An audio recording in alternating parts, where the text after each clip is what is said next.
Happy Friday. We started looking at surface integrals, right? Let's continue working on some.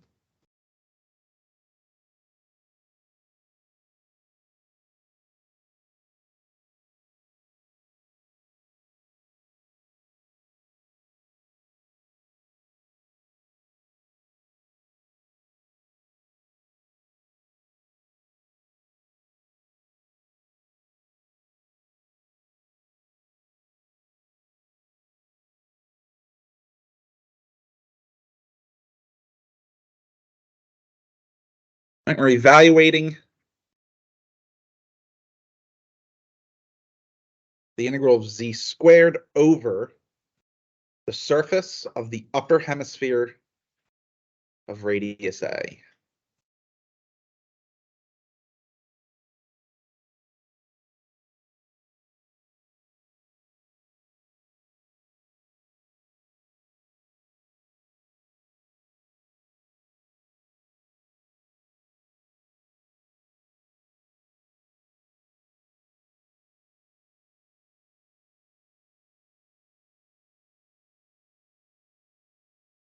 So remember, we're going to need parameterization for the surface.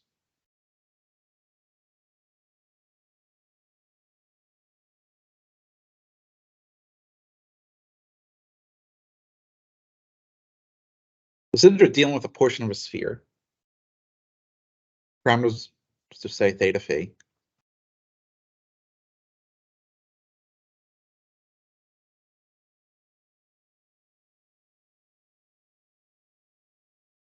Now we need the actual parameterization.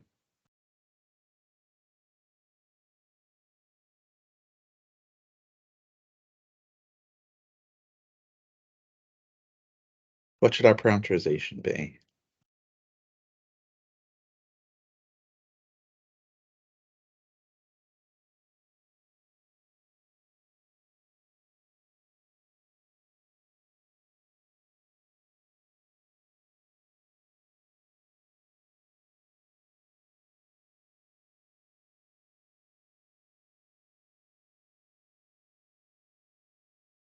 Isn't it that whole thing yesterday we were talking about where like vector R equals rho cosine theta sine phi, then the sine theta is sine phi, cosine theta is the domain of theta being 0 to pi, and then phi being 0 to pi.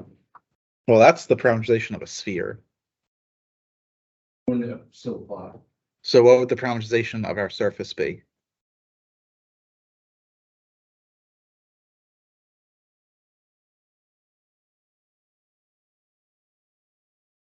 No, right. Sine theta, sine theta, sine theta, sine theta. Why are you setting rho to 1? Because that's essentially what getting rid of rho is. It's just saying rho is equal to 1. So what should the parameterization be then?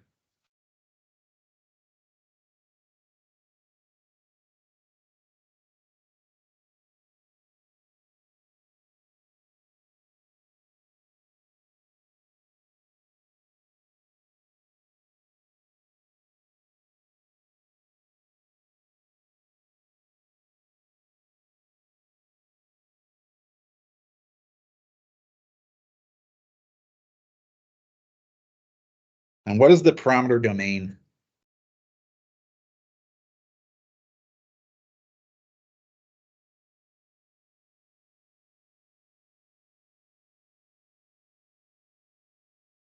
Zero to pi, or 2 pi, and then What? for theta, and then for phi, it's 0 to pi. 0 to pi? 0 to pi over 2. Why pi over 2? That's a scale graph.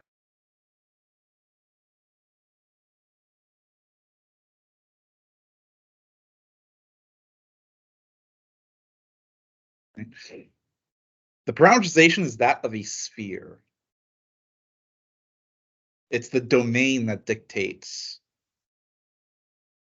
that it's the upper surface. Right, obviously, if it was the left hemisphere, right, phi would be 0 to pi, and we just adjust theta. Right hemisphere, same thing, and then the lower hemisphere, phi would be pi over 2 to pi.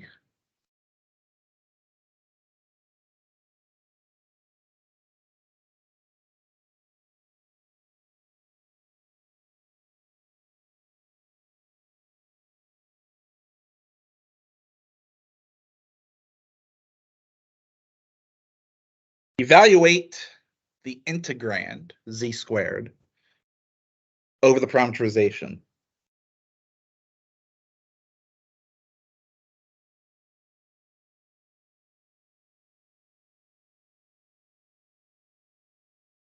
ds, norm of our normal vector,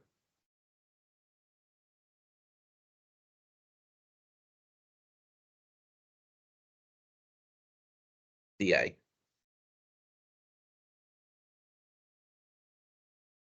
Remember, for a sphere, norm of the normal vector is going to be r squared sine of phi, where r is the radius of the sphere.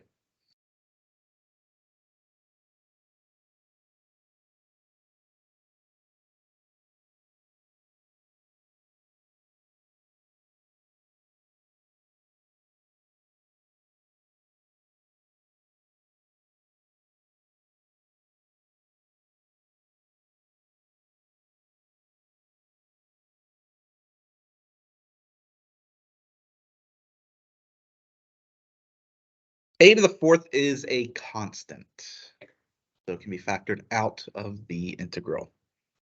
There is no theta anywhere.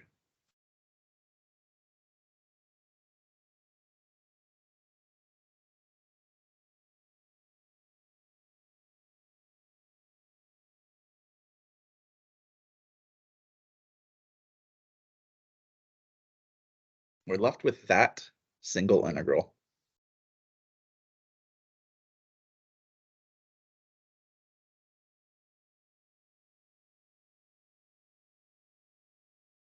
Why would I do a squared? It should be a to the fourth. How would we evaluate that integral?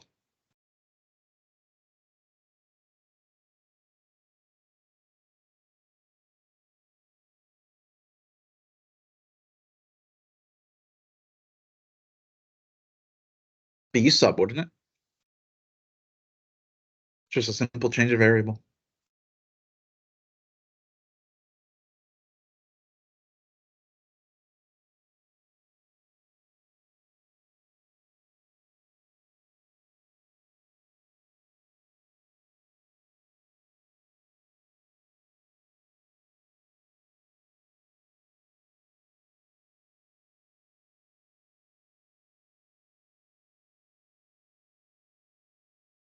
Well, that evaluation would just be -1.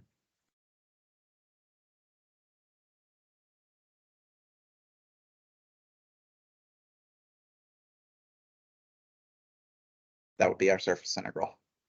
2/3 pi a to the fourth.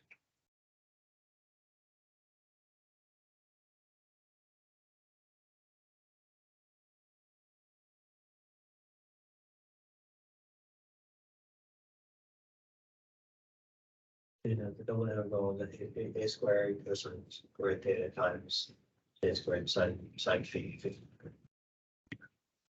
This piece here is just the evaluation of the integrand along the parameterization. Right, so z is a cosine phi. So that's your a squared cosine squared phi. ds is the norm of the normal vector, dA. If our surface is that of a sphere, the norm of the normal vector was derived as r squared times sine of phi, where r is the radius of your sphere. Right, in this case, the radius is a. So that's where the a squared sine phi dA came from.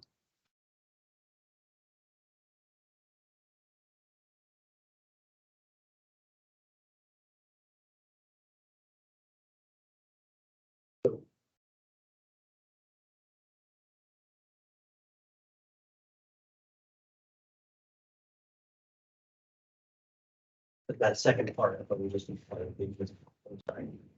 So this was already derived. This piece.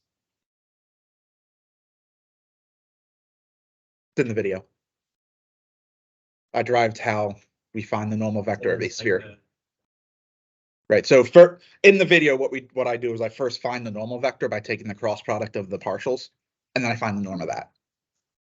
Well, that norm winds up being r squared sine phi if it's a sphere. Right. So for parameterization of a sphere, which is what we have, r squared sine phi is the norm of the normal vectors. Right. So I just now use that because it's actually quite a tedious process for a sphere to have to do it every single time. So I derived it for a general sphere and I just always use it now. That's what we'll have to do individually for. Mm-mm. Yep. Again, that's why I derived it.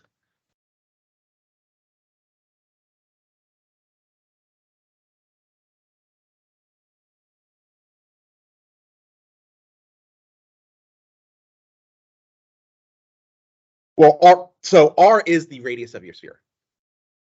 For us, the sphere's radius a. That's why it's a squared. And then it's always sine phi.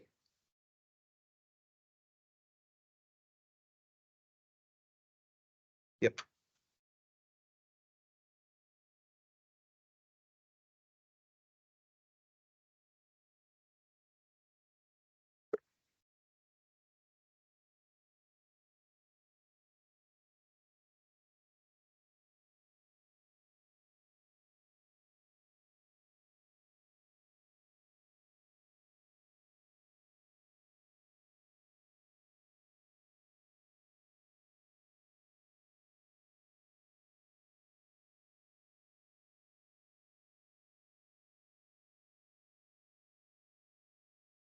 We want to integrate y times z over the surface of the sphere x squared plus y squared plus z squared equals 4 that lies above the cone z equals the square root of x squared plus y squared.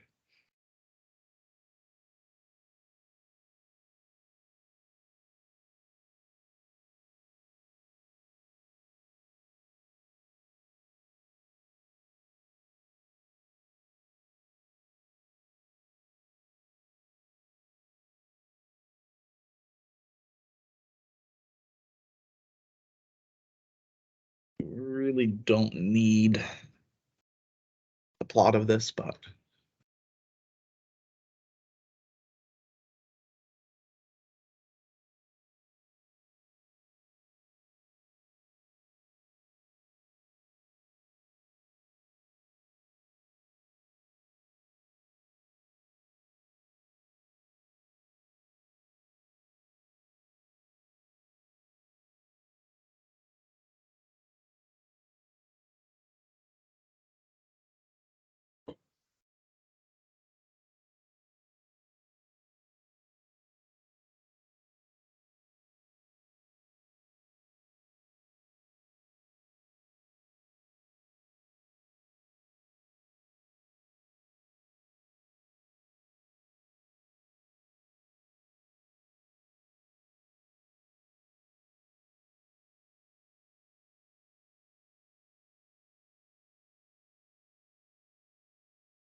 question.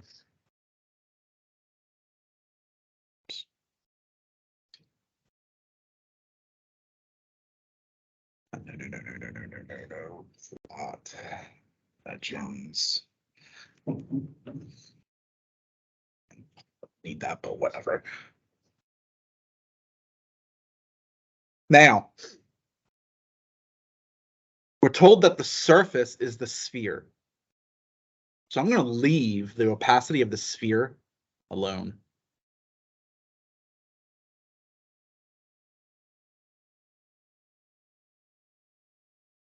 Yeah.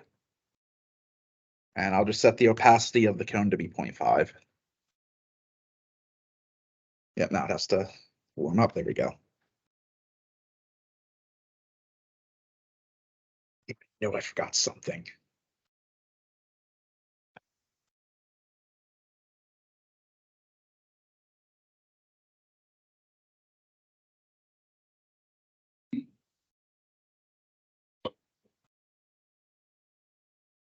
So we want the surface that lies above the cone.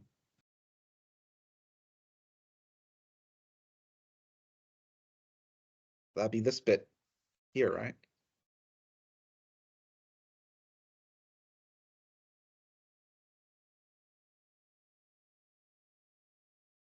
And this is why I said really didn't need this plot.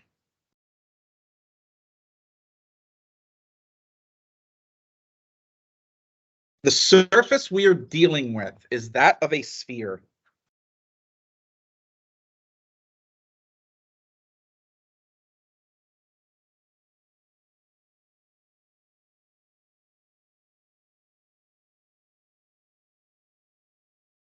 So what should our parameterization be?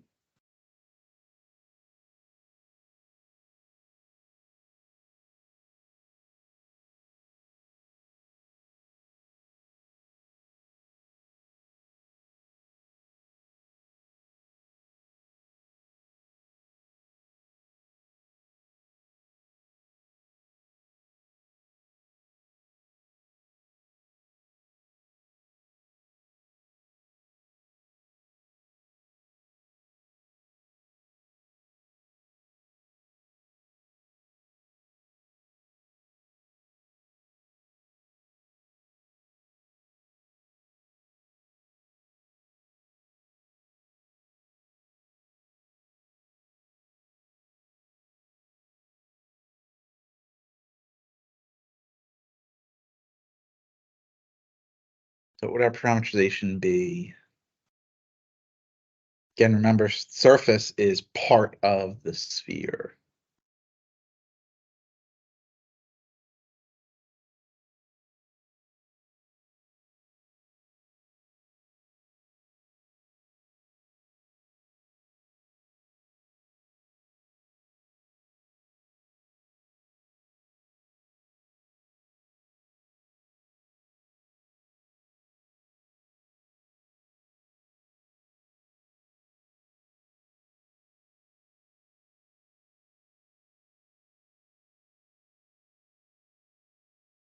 Could be 2 cosine theta sine phi, 2 sine theta sine phi, 2 cosine phi.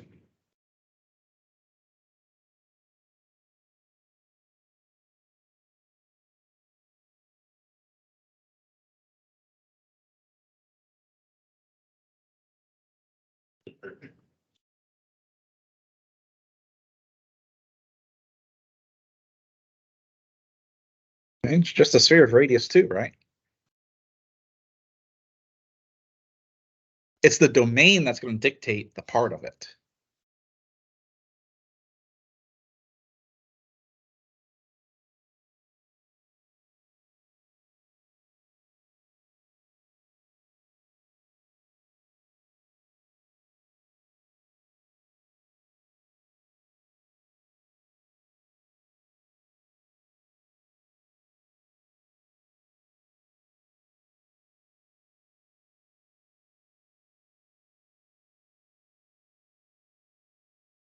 Since we're lying above the cone z equals x squared plus y squared, there is no restriction on our theta. The entire xy plane just be that circle.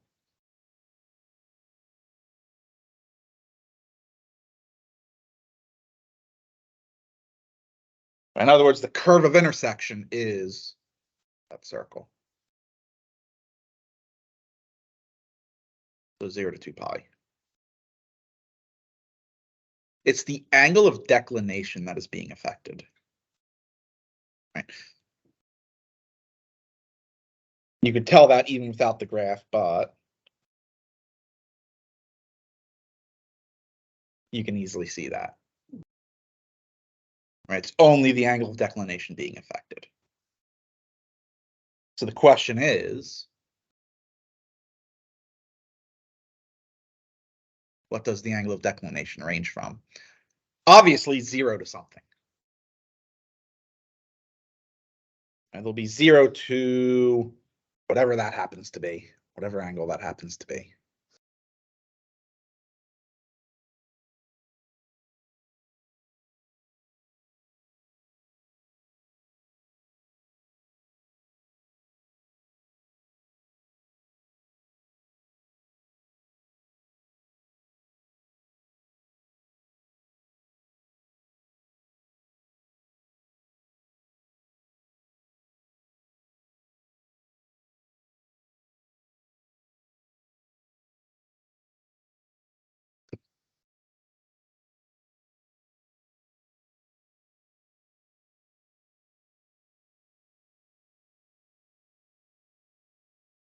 Can you like kind of explain what phi is? The angle of declination. What is that? I've always had a hard time trying to like visualize that. So take your point, the segment OP. What's the angle that makes with the positive z-axis? That's the angle of declination. Okay. Right, because we take z to be height, right? So it's how much is it declining? Okay.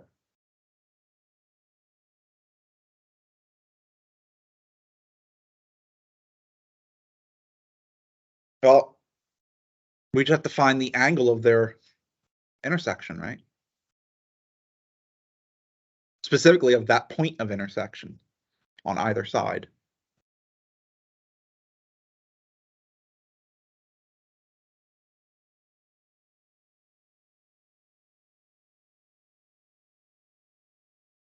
But where it intersects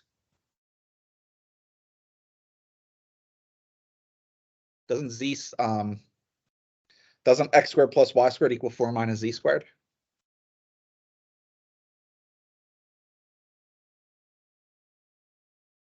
And then z equals the square root of x squared plus y squared. So where they intersect, you get this.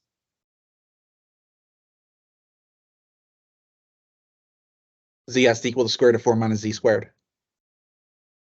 Solve for z. Do I want to do that now? Yes, I do.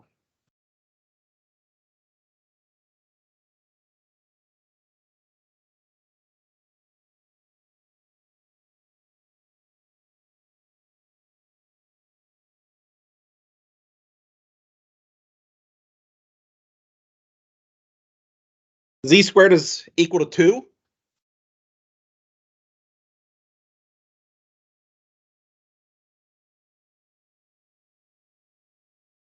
Z would just be root 2.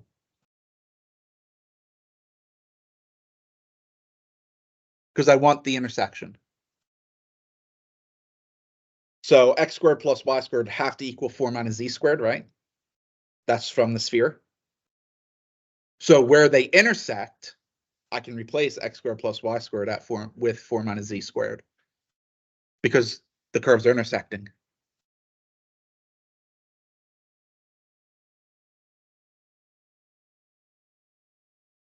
Z can only be positive root 2. Because z can only be non-negative. Z is the square root of x squared plus y squared. There's no way that will ever be negative. Plus, if you look at the graph, it's clearly lying above the xy plane. All right, so there's the analytic and the graphical reasoning.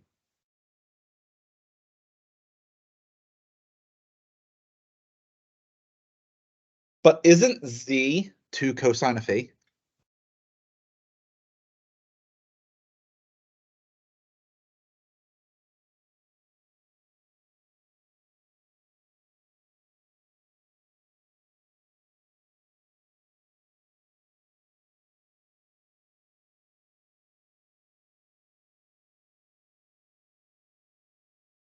Means cosine of phi is root 2 over 2. So what does phi have to be?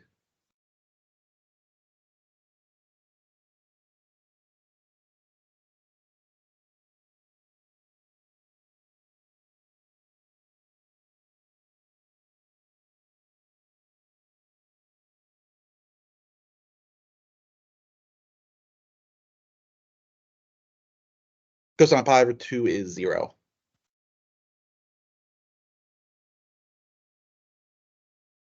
Pi over 4.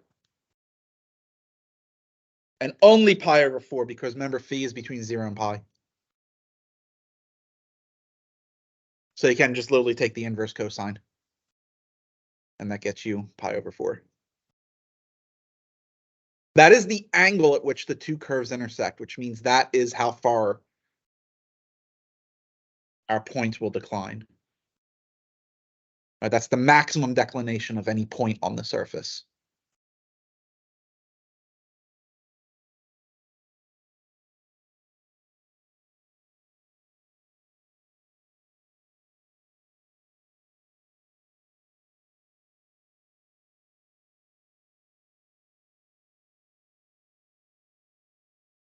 And if someone asks how you knew that, just erase that green work and go. It was obvious.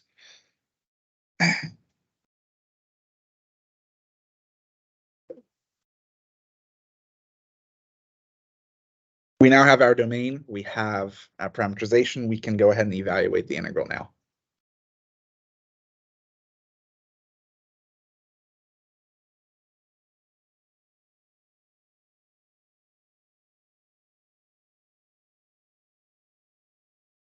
The double integral over our domain. Evaluate the integrand y times z over the parameterization.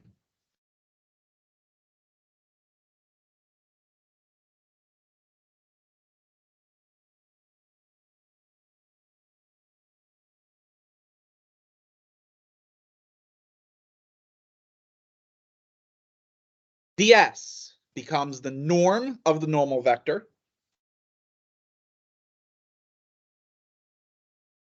which would be 4 sine of phi dA.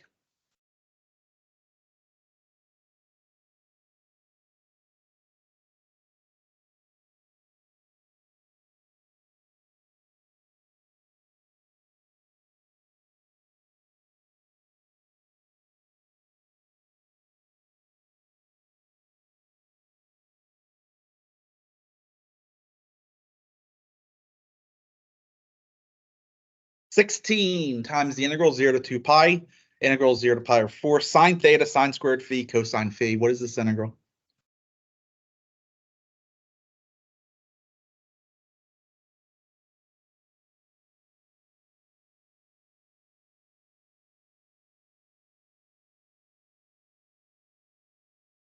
Zero. Why? It is. You're integrating over one full period of sine theta. And since this is a complete product, you can flip the order of integration and realize that, oh, if you just integrate sine theta from 0 to 2 pi, it's 0. Then you have 0 times an integral, which is 0. So you're done.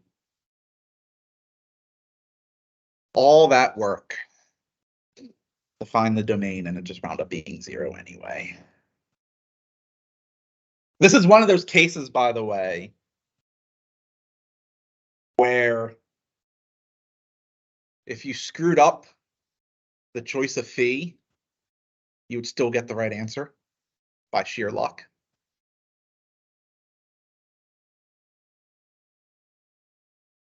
Right, so you'd get the right answer on a test and you'd still lose points because you didn't set up the integral properly. That's in the context of the problem. I realize we're not really solving for the surface, we're solving for like. Right, we're integrating. YZ, YZ on. Right, on the surface. So it just happens to evaluate out to 0 on that surface. And actually, But the surface we're evaluating right here is not what we had in the graph. yes. It's just the portion above the cone. But if you notice, it actually doesn't matter. No matter what part of the sphere you take, as long as you're doing the entire 0 to 2 pi, it will be 0. I could get this to not be 0 by just looking at the first octant. Then theta would be what? If I'm just looking at the first octant. Right, be 0 to pi over 2. Now it's no longer. Well, actually, I don't know if it would be 0 or not. Sine theta from 0 to pi over 2, I do not believe is 0. And I'm fairly certain sine squared phi cosine phi from 0 to pi over 4 is not 0. So I'm fairly certain the first octant, this would not be 0. So like. Hmm? Like the pi over two. No, sine theta from 0 to pi over 2 would be 1. The octant. Right, octant. Yeah, so the first octant, x and y have to be positive. That's why you only kill them 0 to pi over 2. Right, in terms of a representation of what a surface integral of a scalar is, I don't think there is one. I know of a vector field, it's flux. I don't know a scalar. Sure, there is one, but I just don't know it.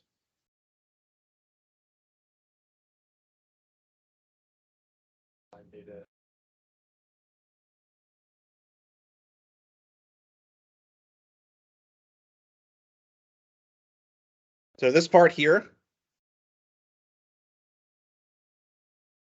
the one that I just underlined, Oh, yes. that's y times z over the parameter, over the parameterization.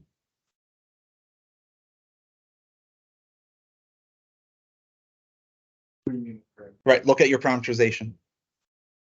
Yes. Okay. What's y? Okay. Y is 2 sine theta and sine phi. What's z? 2 cosine. Multiplying. Okay, that makes a lot more sense. This is what ds becomes. All right, so remember, I explained also in the last problem, norm of the norm of a sphere is always r squared sine of phi. Okay, and then we already found out that the radius. R is 2, so 2 squared 4 sine phi, dA.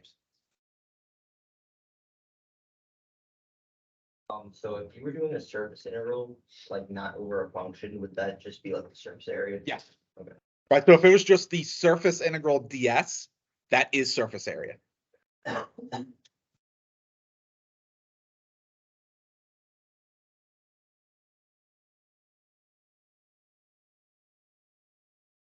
Excellent. Questions on surface integrals of scalar functions?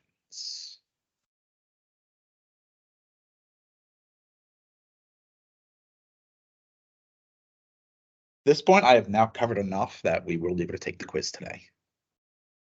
because the quiz is the surface integral of a scalar function, not a vector field. So perfect, we can have our quiz today. That's nice. We're going to look at now surface integrals of vector fields. Another term for this is a flux integral.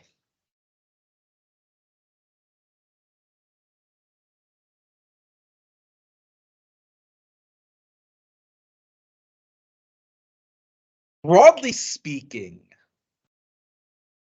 flux represents a flow through a surface, a net flow through a surface. Right, so if you've taken General Physics 2, which is Intro E&M, you've looked at electric flux and magnetic flux, which is, again, net flow of an electric field through a surface or a magnetic field through a surface. You also have another common one is water flow. Water flow through a surface is a flux. If you happen to know the velocity field of, for instance, a river, and you put a surface in it, you can determine flux of the water that flows through it. And again, it's a net flux. So a flux of 0 does not mean there's no flow through it. It simply means the flow in and the flow out are equal. So there's no net flow. Positive flux means you have a net outward flow. Inward flux, negative flux means you have a net inward flow.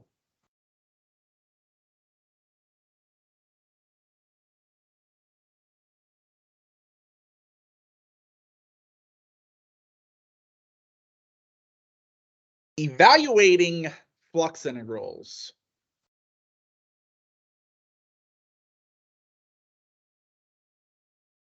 They suck.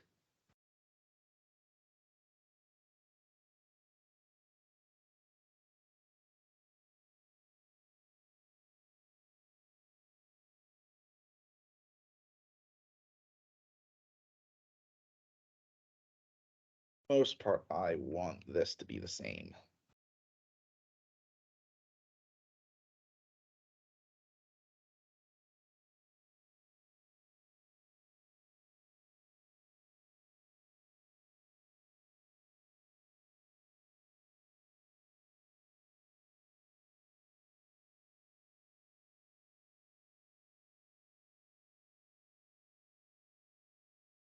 And flux.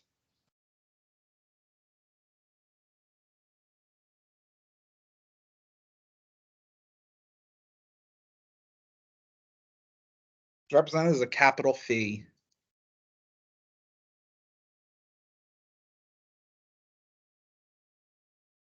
Again, not what a phi looks like. That looks more like a capital phi. Yes.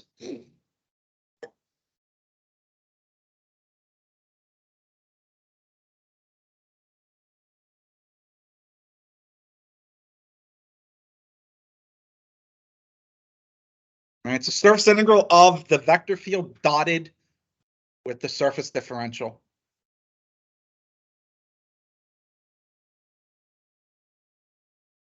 It's a double integral of the domain D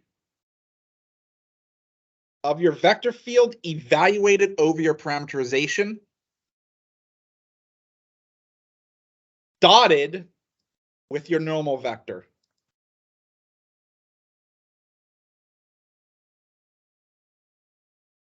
This is where orientation now matters.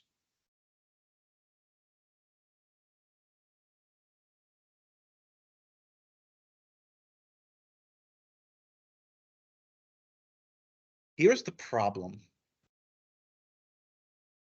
And the rest of this is going to be the same. So I'm going to copy this.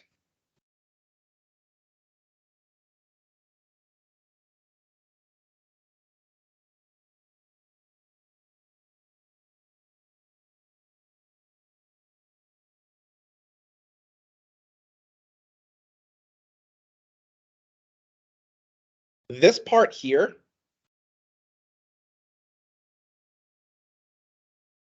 when you go to set it up, you have no idea what order you want.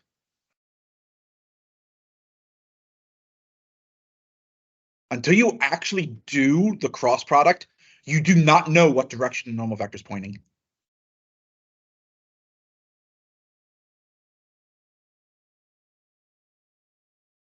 So even though we typically take this as our normal vector, when you actually calculate it, you actually have to look and make sure it's pointing in the right way.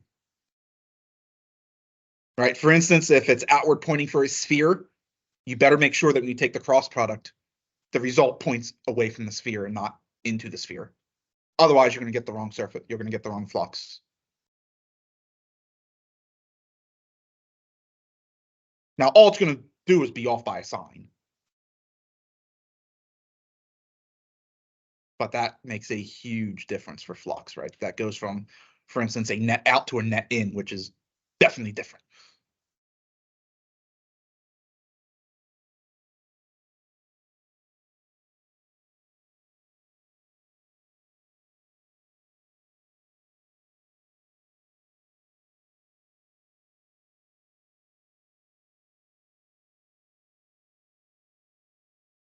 Bless you.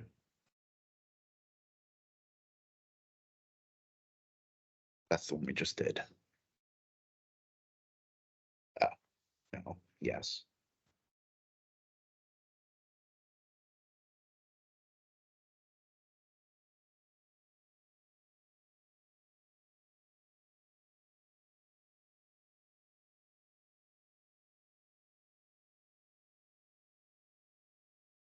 We're going to evaluate the flux of 18Z, negative 12, 3Y through the part of the plane 2x plus 3y plus 6z equals 12 located in the first octant.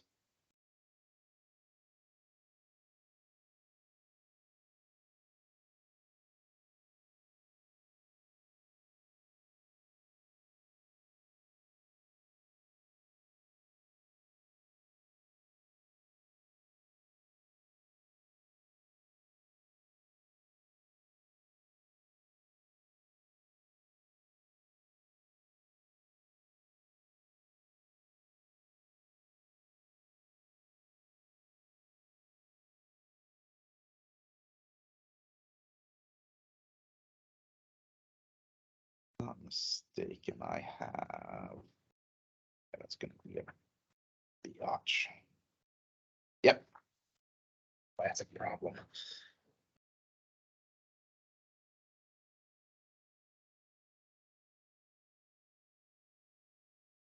First thing we want is parameterization for the surface.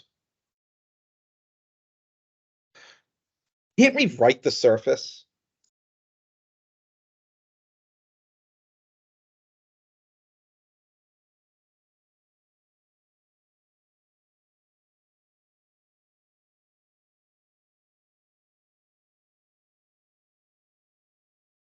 As 2 minus x over 3 minus y over 2.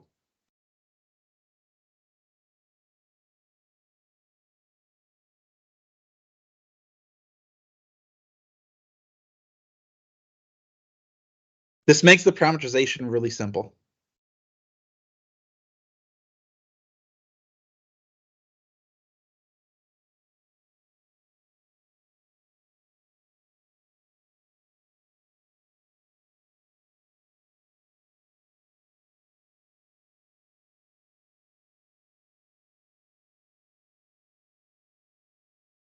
Since we were able to write the surface z as a function g of xy, parameterization is stupid simple. It's just x, y, g of xy.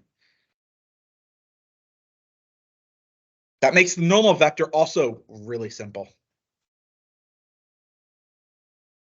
I'll get to that later because first we need a domain.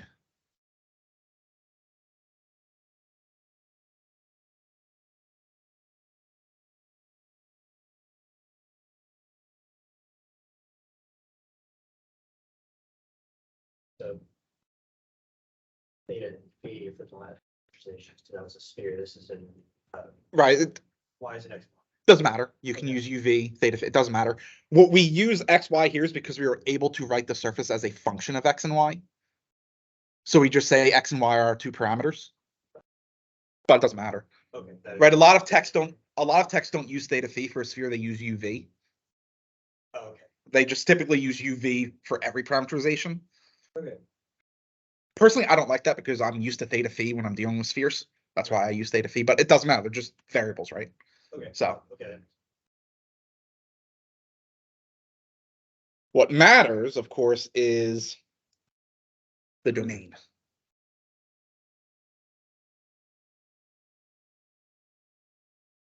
Bless you. So we need to find a domain for this.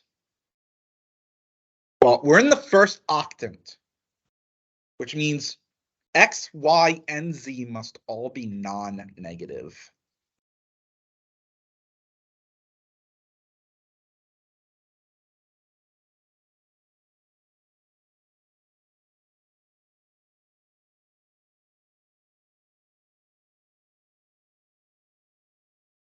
Set Z equal to 0.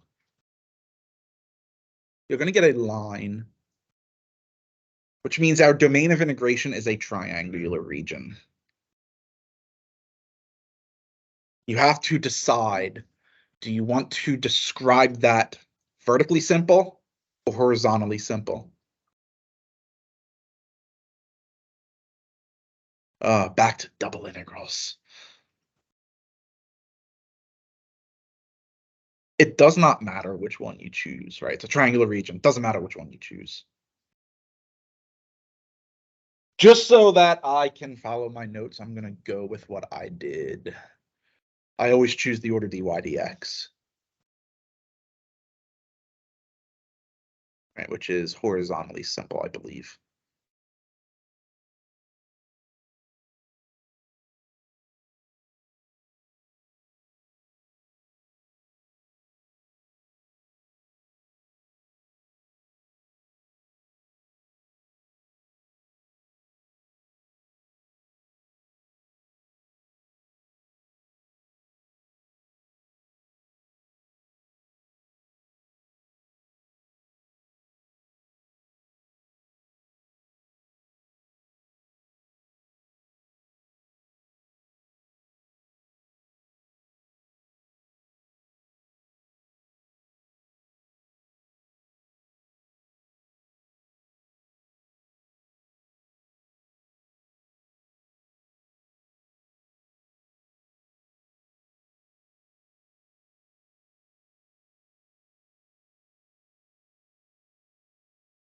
How did you find, 0, x6?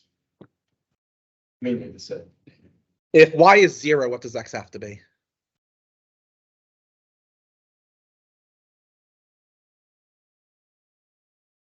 And z still 0. Z would have to be 0. Have to be 6. That's how I got it. So we said. And the smallest it can be is 0 because we're in the first octant. Okay. And that's why I could say when y is 0, because the smallest y can be is also 0. What if it wasn't in Then it would be infinite. The domain would be infinite, which would not be good. Why is it not the same thing for Y then? Because remember, it's a triangular region. Right. If y was also constant, it'd be a square. It'd be a rectangular region, not triangular.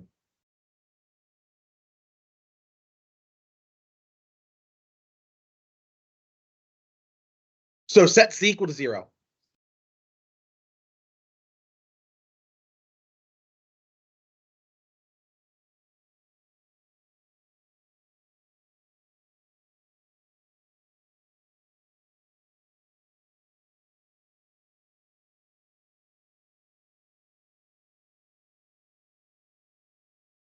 Right, because it's triangular, it has to be.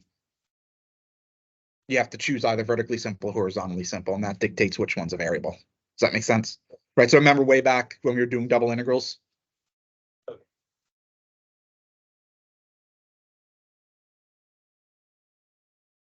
Right, because that's just the way that I always do dy dx. You don't have to. You can do dx dy if you want. And then y would be what, 0 to 4? And x would be 0 to what, 4? No, 6 minus 3y over 2, looks like.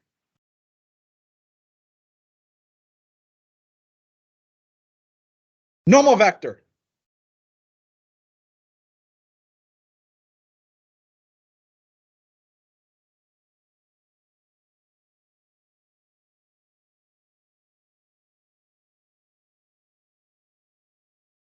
You have 2 of them, depending on the orientation.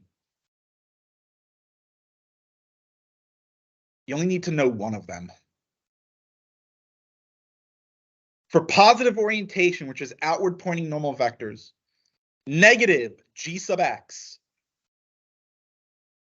negative g sub y, 1.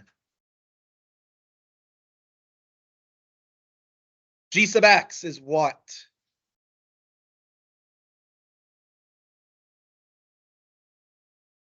Remember, when I say g sub x, I'm talking about little g, the function.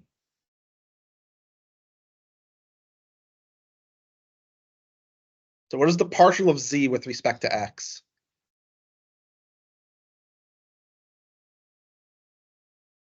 So the first component is a third.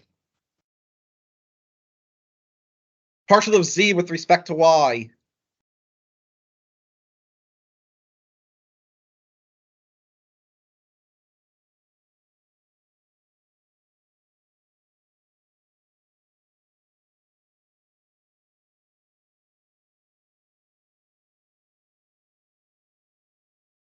Say that one more time. Partial of z with respect to y.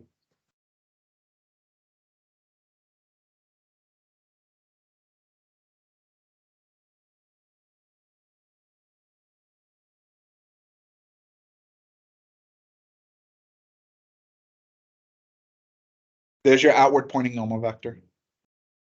If the orientation was flipped, you'd obviously just multiply that by -1. If it doesn't specify, assume outward pointing. So if it were specified, it would be a problem. Yeah, it would say with outward pointing normal vectors or inward pointing normal vectors. Since it doesn't say here, just assume outward. Always assume positive unless it's specified in the problem. Just like we did with the path integrals, we always assume the counterclockwise orientation unless it was otherwise specified.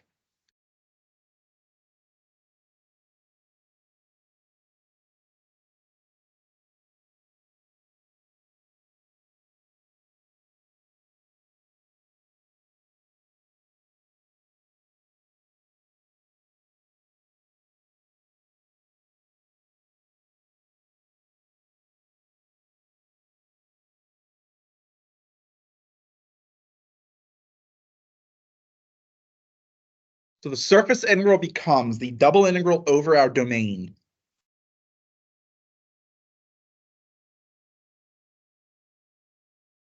Evaluate the force field, the vector field, over the parameterization of the surface.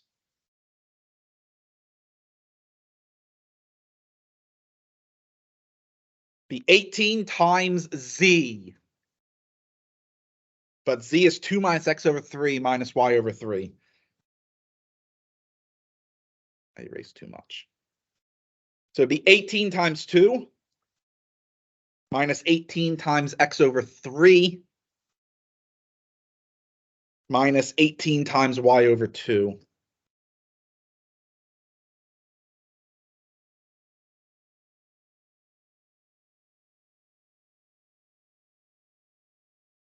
That's nice. Negative 12 stays negative 12. Y becomes y. So 3y stays 3y.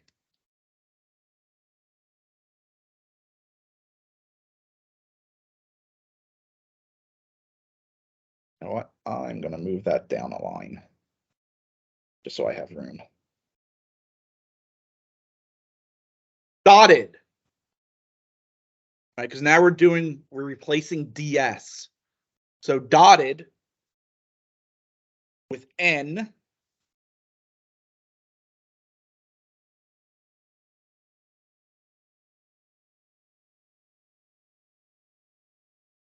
dA.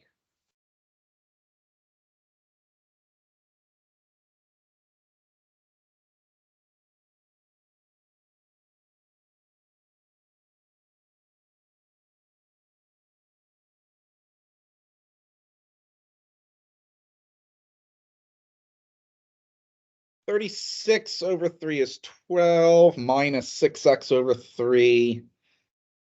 2x minus 9y/3. 3y. Plus -12 times 1/2. Plus 3y. Simplify that.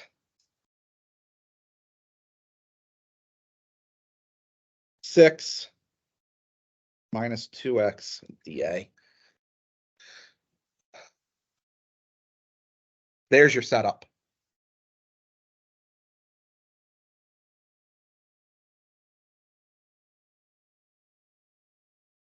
All right, so that's the first setup. The second setup is then now setting up that double integrals and iterated integral.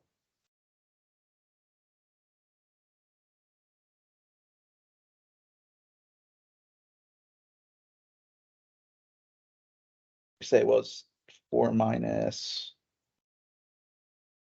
2x/3.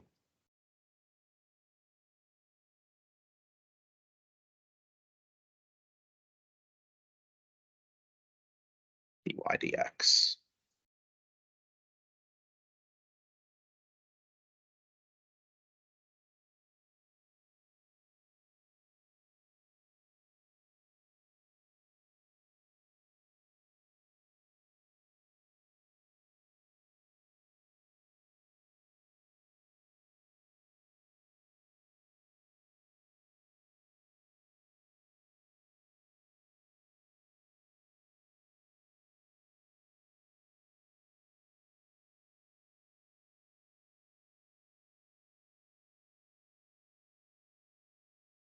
I'm going to make life a bit easier. I'm going to factor out a 2/3.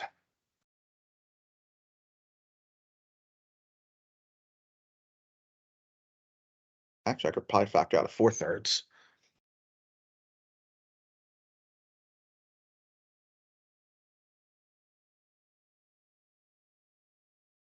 Going to 4/3. I factor out a 2 from the first term. And I factored out 2/3 from the second term. So 3/2 of 4, 6.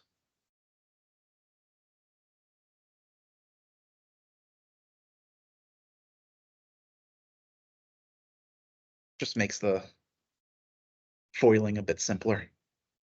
Would have been really nice if I could have gotten 3 minus x times 3 minus x.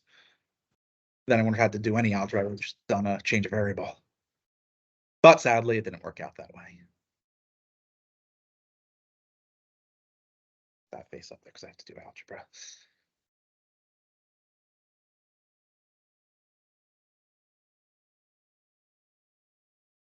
(18 minus 9x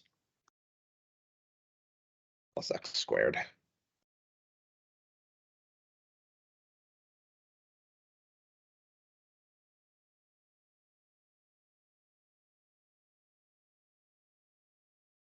(18 times 6). 108.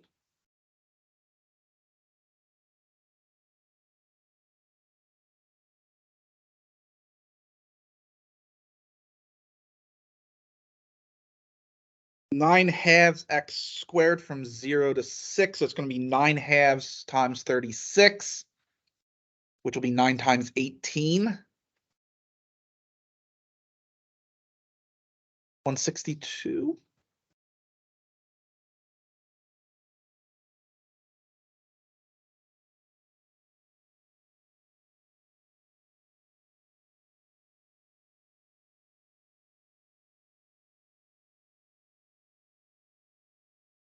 9 times 8 is 72. Right, 70 and 90 is 160. So 162, yep.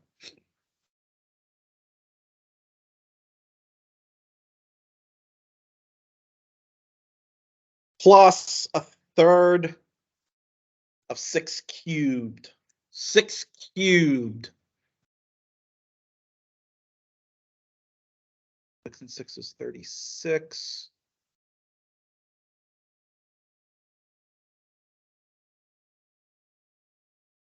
$198. No, 196.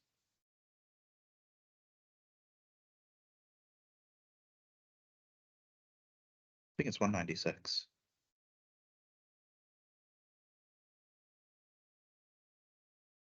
That looks right.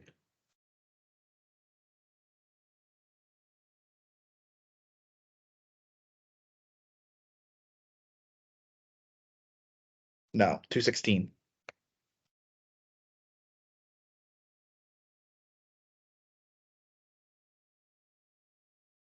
Right, 18 and 3 is 21. Yeah, 216.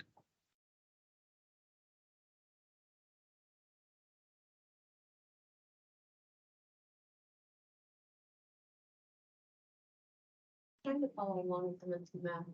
For like the last term, it's x to the third, we have to divide by 3. 16 over 3, right?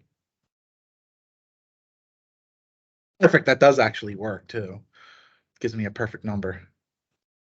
Or a perfect integer. So it's 216 over 3. 72.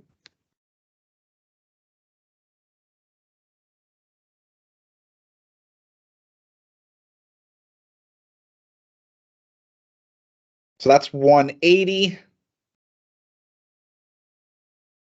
180 minus 162, 80 minus 62, 24. No. What is it? 18, yes. And then 4/3 of that is 24.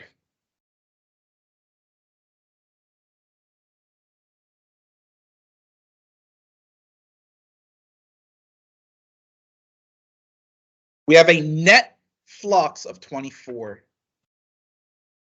That means more is flown into the surface than is flowing out of the surface.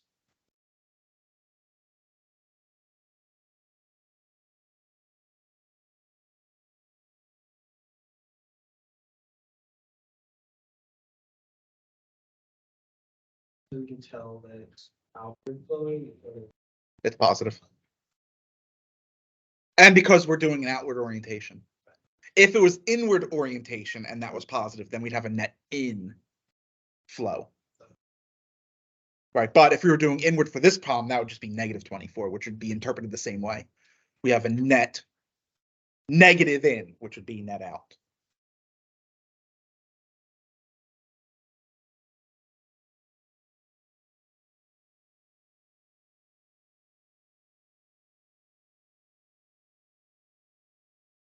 So if we didn't X at the negative number, so with the Yes.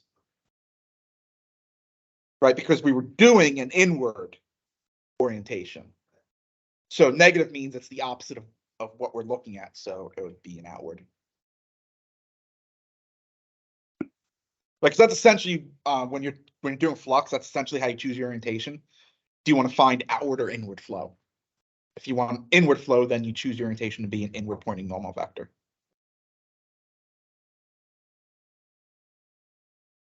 Surface integrals are a beast.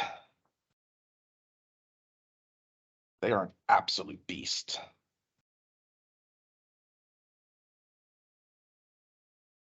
Again, the hardest part of these is the actual setup. Surface integrals now have 2 setups. First, set it up as a double integral over a domain. Then you have to set that double integral up as an iterated integral like we did in the previous unit. But to even get to the double integral is a pain because you have to find the parameter first. You have to find the parameterization first. And depending on the surface, that is a real pain in the rear.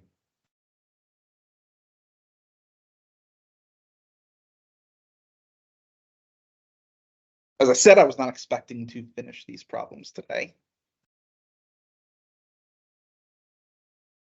So we will continue looking at flux integrals on Tuesday. And I'm hoping I can start Green's theorem on Tuesday.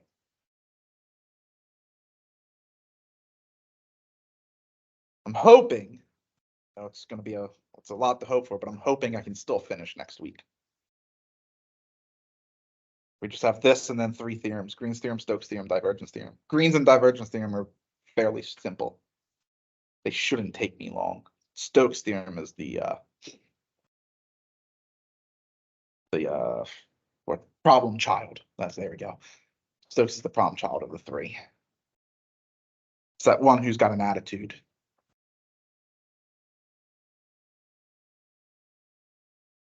I have to make a decision. Do I want to do Stokes in the middle like I usually do, or save Stokes for last?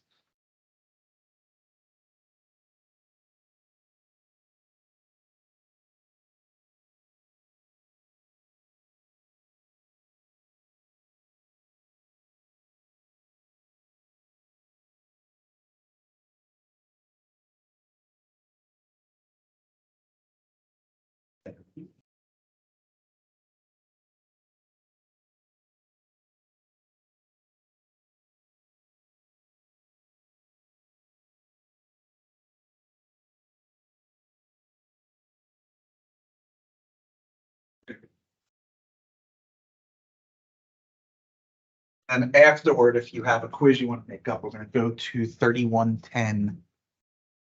Do any makeup quizzes?